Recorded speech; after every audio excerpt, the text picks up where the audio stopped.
Yami movie, yeah. To me, the part two, to me, it didn't really take me anywhere.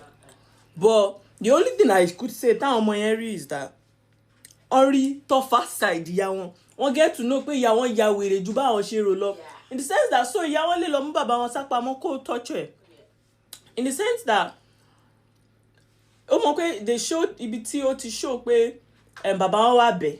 So the father has been begging. And the mother said, they both said, the father was. Ẹ̀yin tèmi, arábìnrin yìí ó jáde o láti wá sọ̀rọ̀ bí ẹni pé ó dráàgì Mide Fúnmi Martins ni o. Ó sọ ó ní apá kejì fíìmù ìyá yìí ó ní òwò pé ó ti really necessary bẹ́yẹn. Ó tún sọ wípé wọ́n tún lọ ṣe títí débi pé ó tún ní apá kẹta. Ẹ̀yin tèmi, ẹ jẹ́ ká gbọ́ nǹkan tí arábìnrin yìí sọ. He's a good father before he left, before he disappeared. Okay, the bone of contention that he disappeared. Yes, he disappeared, which nobody wants to that Tomo. But when he disappeared, he came back. He came begging. In the first place, our mom get to repay Monster and Yawon gone in the long run because they did not believe their mother could come and no more go bitobatin law.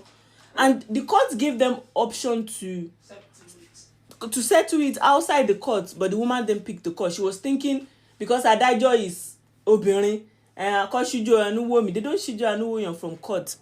And they said, Koloboma, yes, everybody are attacking the firstborn in the sense that there are some things you have to be inside of it before you go through it.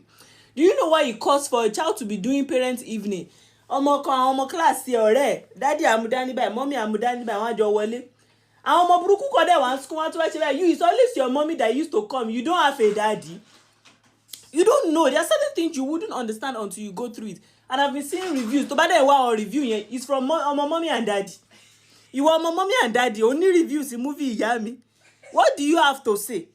Let the kids from polygamous home come and talk about this thing. Then you have ear to hear and mouth to listen.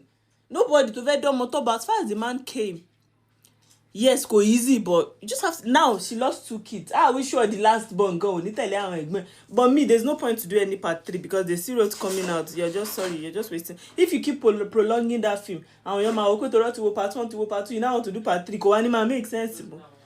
It is well, but the movie was interesting though.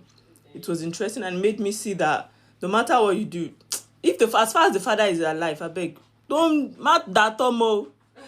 Not that Tomo because yes, our mom, meanwhile, they don't send. If you explain to them, they will know. But inside the movie, they didn't show that she explained to the kids what happened.